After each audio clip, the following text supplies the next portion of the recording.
Hier, c'était un tremblement de terre à Rufisque avec la perte de ce baobab, qui était le surnom que je lui ai collé souvent politiquement.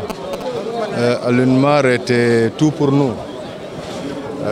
Moi, il y a eu des temps quand même, c'était un adversaire politique, mais nos relations dépassaient le cadre politique. C'était un grand frère. Parce que même si nous étions dans des oppositions de partis ou de visions, à chaque fin d'élection, on se retrouvait sur l'essentiel entre amis. Mais les 5 dernières années, nous avons appris à nous connaître. Et c'est ce sentiment que je ressens aujourd'hui, cette perte.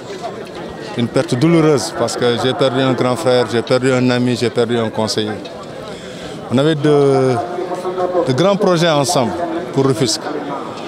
Je lui disais souvent, tu es mon candidat pour la future ville de Rufisque, parce que vous incarnez Rufisque vous-même.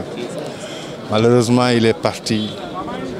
J'avais l'espoir qu'il allait être de retour parmi nous, parce que pas plus tard que dimanche, quand je téléphonais à un de mes amis médecins à l'hôpital principal, il me disait qu'il a fait l'opération, ça s'est très bien passé.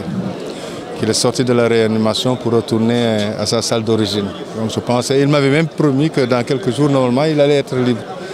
Malheureusement, hier, comme un bout de canon, quand le médecin m'a annoncé vers 10h30, 11h que Alioune est parti, je n'en revenais pas. Je viens de raccrocher encore avec lui. Et Rufisque a perdu. Rufisque ne trouvera pas encore un homme à la dimension d'Alioune Mar, vu ses qualités d'homme social, d'homme de paix, d'homme de concorde. Alioune Mar représentait tout qualificatif qu'on pouvait trouver de l'homme idéal. Malheureusement, Rufisque vient de perdre. C'est après maintenant qu'on connaîtra la véritable identité d'Alioune Mar, sa valeur.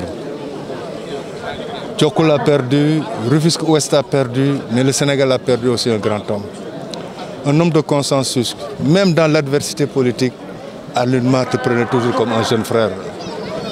Voilà un peu ce qu'on peut témoigner de celui qui vient de nous quitter. Et nous souhaitons que Dieu l'accueille dans son paradis terrestre.